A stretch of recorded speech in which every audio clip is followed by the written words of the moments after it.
অফারটি শুধুমাত্র ভারত ও বাংলাদেশের দর্শকদের জন্য প্রযোজ্য।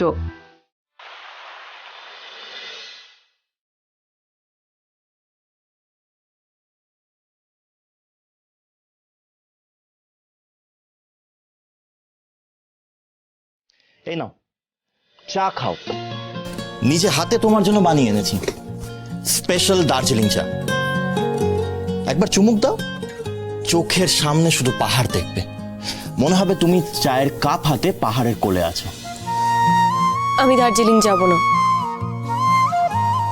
আচ্ছা বাবা, দার্জিলিং না যাও, চাটা তো খেয়ে নাও। আমি যখন তখন চা খাই না। এই দেখো পালক, এখানেই না তোমার সাথে আমার তফাৎ। আজকে যদি তুমি এই চাটা আমার জন্য বানিয়ে আনতে তাহলে তোমাকে এত কথাই বলতে হতো না, আমি কাপ সমেত চাটা খেয়ে ফেলতাম। খেয়ে নাও কাপ সমেত, মনে করো আমি নিয়ে এসেছি। আমার হাত থেকে চা খেতে ভয় পাচ্ছ? ভয়? ভয় কেন পাবো? ভাবছো এইভাবে যদি আমাকে ভালোবেসে ফেলো, আমার প্রেমে পড়ে যাও, এখান থেকে আর যেতে না পারো?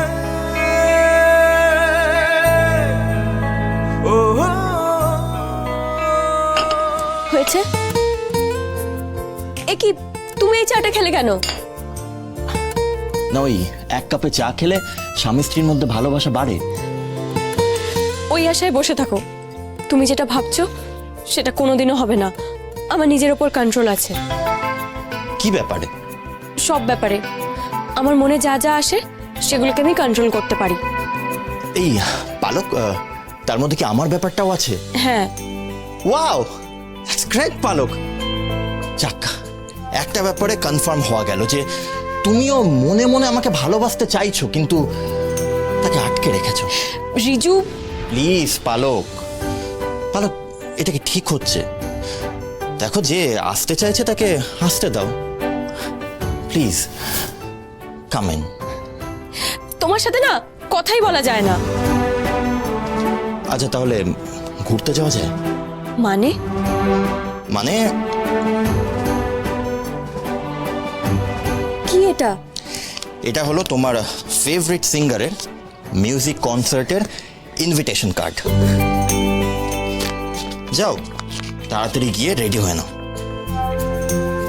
আমি যাব না। কেন? ভয় পাচ্ছ? আমি ভয় পাচ্ছি না। তাহলে যাবে না কেন? দেখো পালক, আমার অন্য কোনো ইন্টেনশন নেই। মোম তোমার সাথে ওরকম ব্যবহার করলো বলে তুমি মন খারাপ করে বসেছিলে, তাই তোমার জন্য এটা নিয়ে এলাম।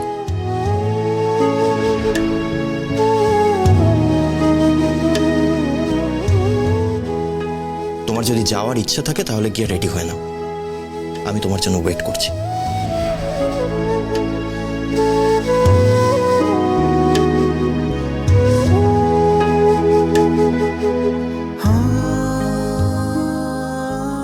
মিউজিক কনসার্টে যাবে না কেন? পিসিমণি, বাড়ির লোকের কথা ভাবছো তো? বৌদি কি ভাববে? পালক, তুমি না, বৌদিকে যা বলার আমি বলবো। ফাইন? দেখো, তোমার ভালো লাগা, তোমার খারাপ লাগা, এই সবটাই কিন্তু তোমার হাতে পালক। হ্যাঁ, আর কারোর ওপর অভিমান করে না নিজের জীবনের এই সুন্দর সময়গুলোকে প্লিজ নষ্ট করো না। রেডি হয় না, ঘুরে এসো, কেমন? এই, রেডি হয়ে নাও তাড়াতাড়ি।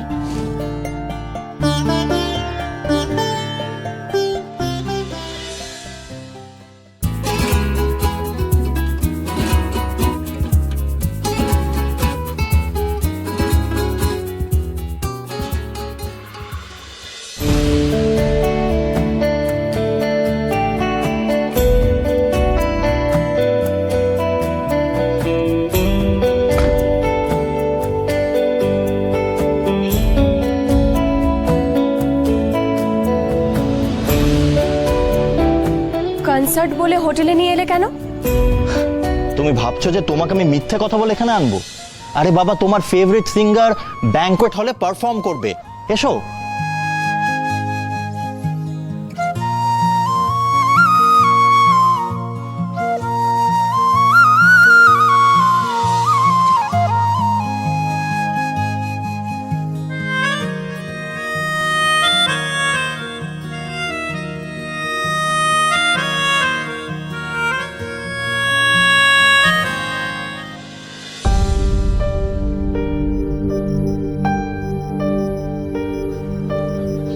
কি হলো পালক, এসো।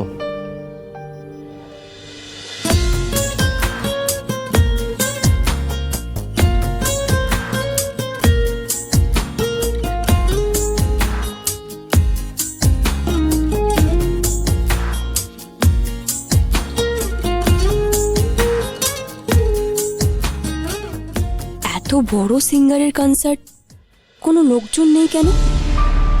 অ্যাটলিস্ট যারা অর্গানাইজ করেছে তাদের তো কেউ থাকবে। মনে হচ্ছে রিজু আমাকে মিথ্যে কথা বলে এখানে এনেছে।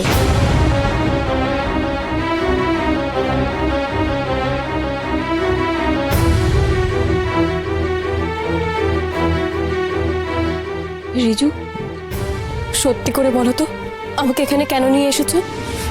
এখানে কোনো কনসার্ট আছে বলে তো আমার মনে হচ্ছে না। আচ্ছা পালক, তোমার কি মনে হয় বলো তো, আমি তোমাকে মিথ্যে কথা বলে এখানে আনবো? সেই সাহস আছে আমার? দেখো পালক, তুমি যখন বিশ্বাস করে এখানে চলে এসেছো তখন ভরসাটুকু রাখো। শুধু শুধু তোমাকে আমি এখানে কেন আনবো? সব সময় মতন হবে। ততক্ষণ আমরা একটু বসি প্লিজ।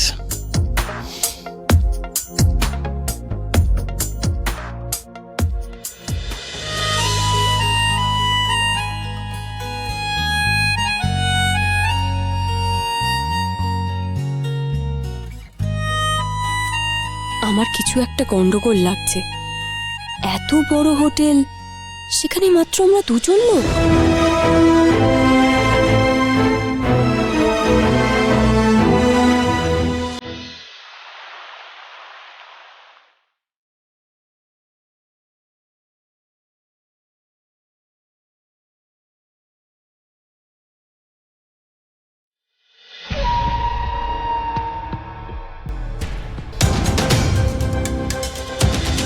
এ বাড়িতে তোর অধিকার কি আছে? কি আছে?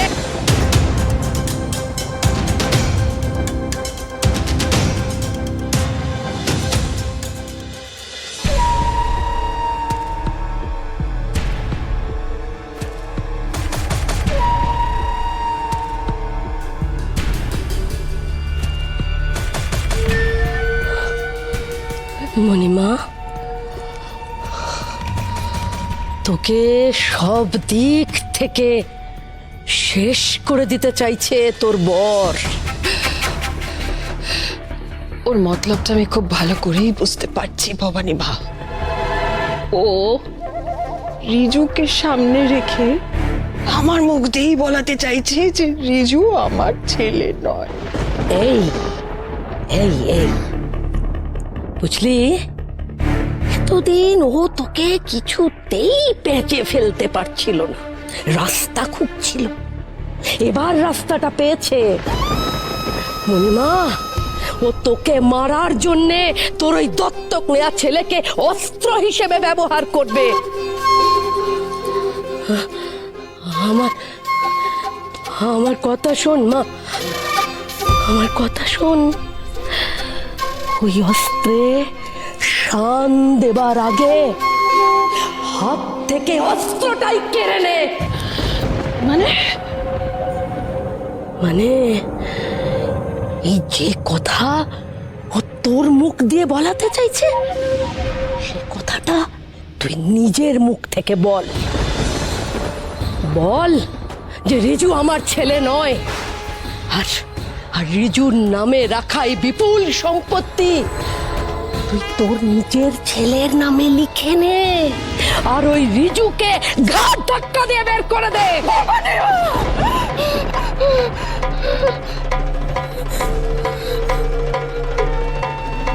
হ্যাঁ মণিমা, হ্যাঁ। পালক, এখানে অন্য কোনো লোকজন নেই কেন? এত বড় হোটেলে শুধুমাত্র আমরা দুজন আছি কেন? এইসব ভাবছো না?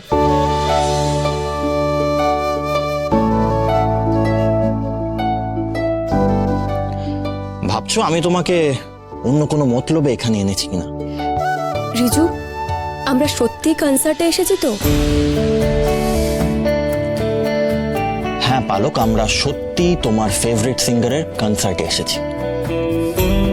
ওনার সঙ্গে তোমার দেখাও করিয়ে দেবো আর কথাও বলিয়ে দেবো।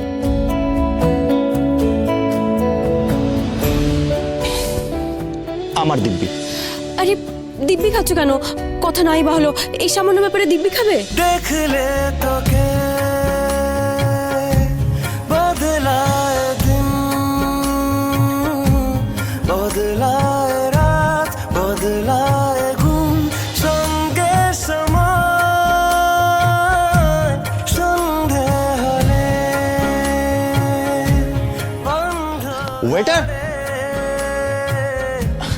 দাঁড়াও, আমি তোমার জন্য জুস নিয়ে আসছি। হ্যাঁ, তোরই কথা এমনই এক ঢিলে তুই পাখি মারতে পারবি? তোর নিজের ছেলের নামে সম্পত্তি লিখে নিলে তোর বরের 20 দাঁত ভেঙে যাবে। আর আরো তোকে ছোবল মারতে পারবে না মণিমা। আবার আবার দেখ, পালককে তাড়াবার কোথাও তোকে আর ভাবতে হবে না। সে মেয়ে নিজেই তার স্বামীর সঙ্গে হাত ধরে বেঘর হয়ে যাবে। না না না না না না না মা, না ভবানী মা, আমি পারবো না, আমি পারবো না, আমি মরে গেলেও পারবো না, আমি পারবো না। পারবে না? তুই চাস না তোর বরের উপর শোধ নিতে? মণিমা, পালককে বাড়ি ছাড়া করতে চাস না তুই? চাই চাই তো, কিন্তু কিন্তু রিজুর গায়ে আঁচড় না কেটে চাই। হ্যাঁ ভবানী মা, রিজু আমার ছেলে, আমার ছেলে, আমি ওকে বকতে পারি, মারতে পারি, পারবো না? আমি তোর মা, আমার তো অধিকার আছে বলো, কিন্তু আমি ওকে দূরে সরিয়ে দিতে পারবো না।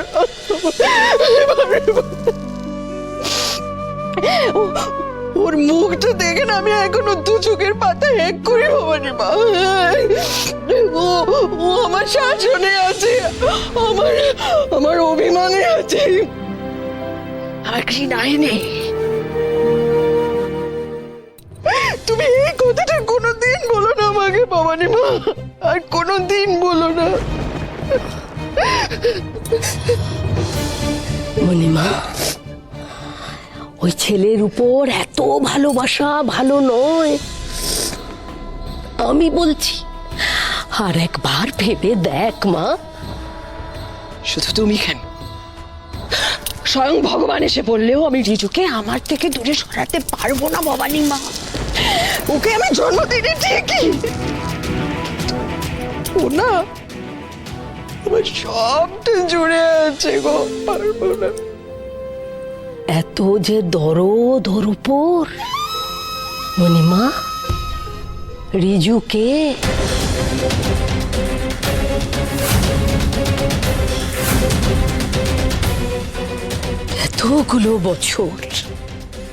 এতগুলো বছর তুই আমার কাছ থেকে এই কথাটা লুকিয়ে রেখেছিস।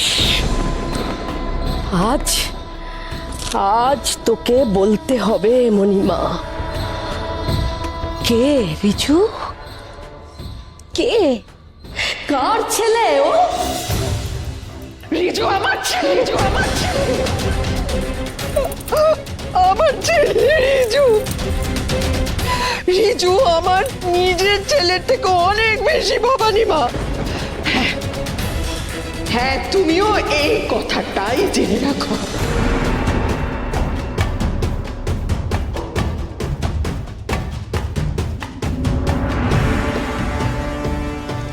মণিমার জীবনের সব কটা পাতা আমার পড়া।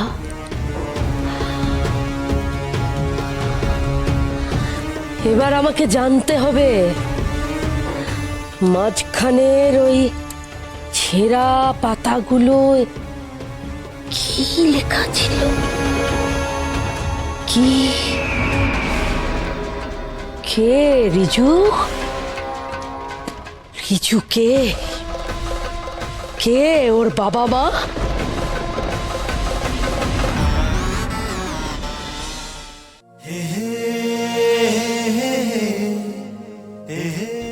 জুসটা এরা খুব ভালো করে, খেয়ে দেখো। কনসার্ট কখন শুরু হবে? হবে হবে। কখন? আরে বাবা, সব রেডি হচ্ছে। কোথায়? আমাকে দেখাও তো। তখন থেকে বসে আছি, একটা লোক পর্যন্ত দেখলাম না।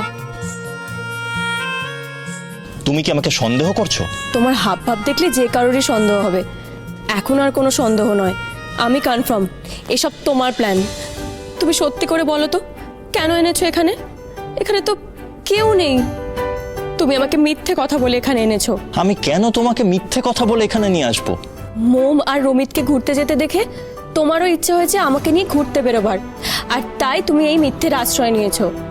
পালক, আমার ভালোবাসায় আমি কোনোদিন মিথ্যের আশ্রয় নিইনি, আর নেবও না। তোমার সঙ্গে যদি আমার ঘুরতে যাওয়ার ইচ্ছে হতো তাহলে আমি তোমাকে সরাসরি বলতাম। বলিনি কারণ সেটা হতো আমার ভালো লাগার। আমি সেটাই করেছি যেটাতে তোমার ভালো লাগবে, যেটাতে তুমি খুশি হবে। এখন যদি আমি বাড়ি যেতে পারি তাহলে আমার ভালো লাগবে, আমি সবচেয়ে বেশি খুশি হব। পালক, এত কষ্ট করে দুটো ইনভিটেশন কার্ড জোগাড় করলাম আর তুমি রাগ করে চলে যাবে? এখানে যে কোনো কনসার্ট হচ্ছে না সেটা বোঝার মতো বুদ্ধি আমার আছে। ওনার কনসার্টে যেখানে টিকিটই পাওয়া যায় না সেখানে পুরো ব্যাংকোয়েট ফাঁকা, দর্শক বলতে শুধু আমরা দুজন। কি ভাবো তুমি আমাকে? আমি এতটাই বোকা? পালক, এটা না একটা প্রাইভেট শো, আর প্রাইভেট শোয়ে শুধুমাত্র তারাই আসতে পারে যাদেরকে ইনভাইট করা হয়।